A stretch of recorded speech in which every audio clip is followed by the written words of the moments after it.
ఒకవేళ నిజంగానే చెట్లు తొలగించడానికి ఇబ్బంది ఉందన్నప్పుడు చెట్లు లేని దగ్గరన్నా రోడ్డు చేస్తామనన్నా క్లారిఫికేషన్ తీసుకొని ఎన్జిటి దగ్గర పర్మిషన్ తీసుకున్నా స్టార్ట్ చేయాలి అధ్యక్ష.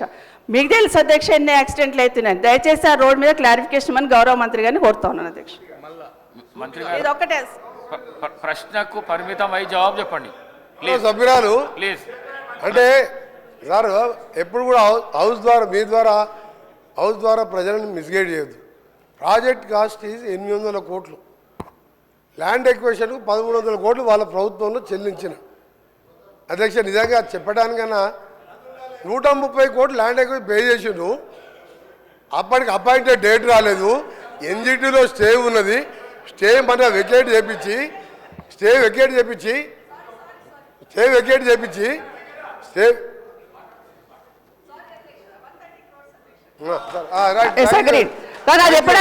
ఎప్పుడు చేస్తున్నారు సార్ అది చెప్పాలి అధ్యక్ష. అధ్యక్ష మీ ద్వారా ఒకటి అడుగుతున్నా, బిఫోర్ ఎలక్షన్స్ ల్యాండ్ అక్విజిషన్ చేసినాం కదా అధ్యక్ష, అది నేను క్లారిఫికేషన్ అడుగుతున్నాను. అప్పటి నుండి జరుగుతుంది కదా, ఎన్జిటీలో కేసు ఏమైందని సూటిగా అడుగుతున్నాను అధ్యక్ష. 840 కోట్లే శాంక్షన్ రోడ్కి, 130 కోట్లు ల్యాండ్ అక్విజిషన్ చేసుకున్నాము, అది కరెక్ట్ అధ్యక్ష, అయిపోయింది కంప్లీట్. కానీ ఎప్పటి నుండి ఎప్పుడు వెకెట్ అవుతుంది ఎన్జిటీలో మాత్రమే అడుగుతున్నాను అధ్యక్ష. ఎన్జిటీలో క్లియర్ అయింది. 28/11 రోజు అపాయింటెడ్ డేట్ ఇచ్చిండ్రు. 29th రోజు ఈ 29 మొన్న నవంబర్ మొబైలైజేషన్ వర్క్ స్టార్ట్ అయింది. వారు అదే జిల్లా వారు ఇప్పుడు పోయి చూసుకోవచ్చు వర్క్ నడుస్తుందా లేదా. మీరు ఎప్పుడు కూడా వాస్తవాలు ఒప్పుకోవాలి. గట్కేసర్ ఫ్లైఓవర్ 7 ఏళ్ళు అయింది.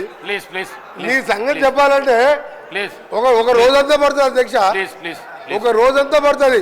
అన్ని అబద్ధాలే. ఒక్క మంచి పని చేయకుండా రాష్ట్రాన్ని 100 ఏళ్ళ విధ్వంసం సృష్టించి వీళ్ళు ఓ రోజు బేడీలు వేసుకుంటారు. బేడీలు వేస్తారు పోలీసు వాళ్ళు అధ్యక్ష, పోలీసు వాళ్ళు వేస్తారు. రేపే మాపే పోలీసు వాళ్ళు బేడీలు వేస్తారు. వాళ్ళు బేడీలు వేసుకునేది ఆ బేడీలో ఫోటో చూస్తే ఒకరి ఆ బేడీలో ఫోటో చూస్తే అసలు బేడీలు వేసుకునేది ఇద్దరు, వాళ్ళు బేడీలు వేసుకోలేదు. అమాయకులకు బేడీలు బేడీలు వేస్తానికి రేపు పాప పోలీసు వాళ్ళు వస్తారు, బేడీలు వేసుకొని తీసుకుపోతారు.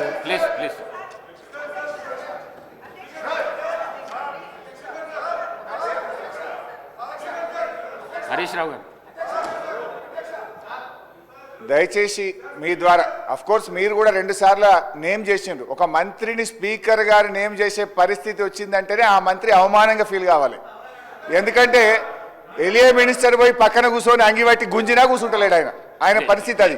అయితే విషయం ఏంటంటే ఆయన ఇందాక ఎలియా మినిస్టర్ గారు డైరెక్ట్గా ఎవరి మీద ఆరోపణలు చేయొద్దని రూల్ బుక్ తెచ్చి చూపించాడు.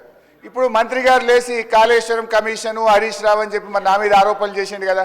శుద్ధులు నాకే చెప్పడం కాదు, శుద్ధులు అందరికీ చెప్పడం కూడా శ్రీధర్ బాబు గారు నేర్చుకోవాలి. ఇప్పుడు ఆ విషయం కూడా మంత్రి గారు నా మీద చేసిన ఆరోపణల మీద చర్చ పెట్టండి, ఆన్సర్ ఇస్తా.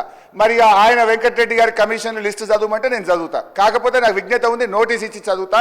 దయచేసి వారు మాట్లాడినటువంటి అన్ని వ్యాఖ్యలు, ప్రశ్నకు సంబంధం లేని వ్యాఖ్యలన్నీ కూడా సభ రికార్డుల నుంచి తొలగించాలని మీ ద్వారా కోరుతున్నా.